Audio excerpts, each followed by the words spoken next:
Hey everyone, I'm JBFlintlock. In my last 3 videos we talked about the basics of muzzleloaders. We covered ignition types, caliber, and twist rate. In this video we're going to talk about kind of the styles of the guns, like why is a gun so long, or why are some of them so heavy.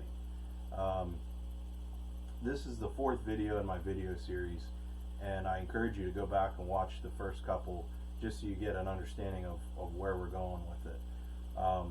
Muzzleloader education is something that's really important to me, and so I want to try and put these videos out to help people in their journey. So the first couple videos have kind of been from the standpoint of someone, you know, that hasn't got their gun yet. They're still trying to decide what they want, because that can be a difficult part when you're going to invest you know, in maybe a production gun. If you're going to build or buy, you know, a kit, something like that, you know, you don't want to go into it blind. So I'm hoping that having a little bit of information will help people out there. So why do they make some guns so long? Well, the short answer is it's easier to point a long stick than a short stick.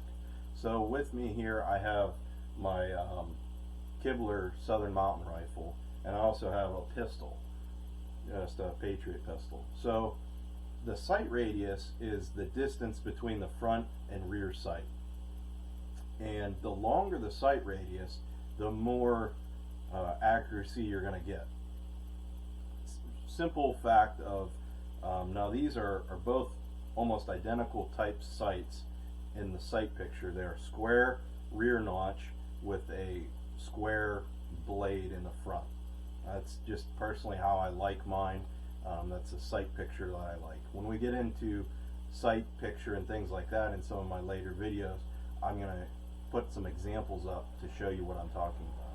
But basically, when you look through them, your sight picture is the same, but with a small amount of misalignment on a pistol, points the barrel a lot farther from the center of the target than a small misalignment on a long gun. So that's one of the advantages to having a long gun, is you're going to gain a little bit of accuracy from that long sight radius. Another advantage of a long gun is you can burn. It allows you to burn more powder. So that's not necessarily to say that you need to put more powder in. That's just saying that it can more thoroughly burn a charge. So let's just say a hunting load in here is 45 caliber. I'm going to shoot, I don't know, 80 grains. So 80 grains in this 46-inch barrel is going to burn pretty thoroughly, and there won't be much expelled out, you know, on the ground or anything like that. If I were to cut this barrel in half and put 80 grains in, the majority of the powder would get pushed out and it wouldn't burn. You'd also see a loss in velocity from the same powder charge. So you get an increase in velocity at the muzzle, and you know, more thorough burn of your powder. So you're not wasting it. Some of the disadvantages, they can be a little bit cumbersome getting through the woods, hunting with a long gun. The other thing is the timing of the ball traveling out the barrel. Now this is like fractional timing, but when it comes to target shooting, the faster you can get the projectile out of the barrel, the better you are. Whenever there's more chance of you moving from the time the ball starts moving, when the gun fires, whether it's flint or percussion, there's, you know, a little bit of a delay for the main charge to go off. That ball starts to lift as the powder's burning. In that split second, you could move. If you know, if you had a shorter barrel, you know, it may not affect, that bullet may have left by the time you move. So there are a slight disadvantages to a long gun as well, but I think that in most cases, the advantages of the long sight plane and the higher velocity are going to outweigh it. So next question, like, why are some guns heavy and why are some guns light? This gun happens to be very light. This has what's called a swamp barrel. So when you're looking and you're shopping for guns and you see the term swamp barrel, what does that mean? It doesn't mean that it came from Louisiana or something like that. It means that it's widest at the breech, it tapers in the middle and flares back out at the end. Now, why would they do that? Well, this was an old technique of getting weight off of the gun. So it was the equivalent of modern guns fluting the barrel. So fluting is something that's a modern way of getting rid of weight, shedding weight on the barrel. The old time way was to get a file and you draw file it in this fashion. So it's widest at the breech where it's going to be strongest,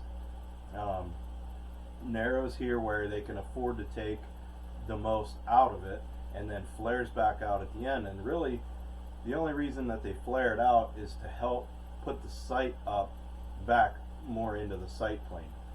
Otherwise you'd have a really tall sight if you had a straight taper on the barrel. Also, it gives some strength to the crown where you're going to be loading it. So you'd if it was too thin, you could risk splitting it if you had a really tight load. So why are some so heavy? Well, heavy guns tend to be straight walled, so they are the same width from the breech all the way to the muzzle. They're straight walled. So they make long rifles in both manners. Typically when building, it's a little tougher to inlet a barrel that is swamped. So sometimes it's easier to get a straight barrel. What that's going to give you is your gun's going to be a little bit more barrel heavy, which is fine if you prefer it. The best thing you can do is to go out to a muzzleloader shoot and find some people. It's really the nicest group of people you'll find, and take a look at some different rifles and ask if you can handle them and get a feel for what might fit you the best. Maybe you're lucky enough to have a lot of selection at your local gun shop that you can see some different styles of rifles and get to feel them. But all the things I've been talking about have kind of led back to the question of what muzzleloader is right for you. And we're going to go along with some more things that I hope are going to help you answer it. But in reality, the best one is whatever you have. It doesn't have to be pretty, it doesn't have to be anything. I mean, as long as it's sound and it functions, it's great. I started with a kit gun that I built when I was 13 and was not going to win any awards at the gunmakers fair, but it worked for a lot of years until I moved on to some other guns. But I hope that you found this video informational and there's something that you can take away from it, and I hope there's something that you found that's worth sharing with some new shooters. If I missed anything, or if you have any questions, feel free to comment below or reach out to me on my website. It's www.jbflintlock.com. Thanks and safe shooting.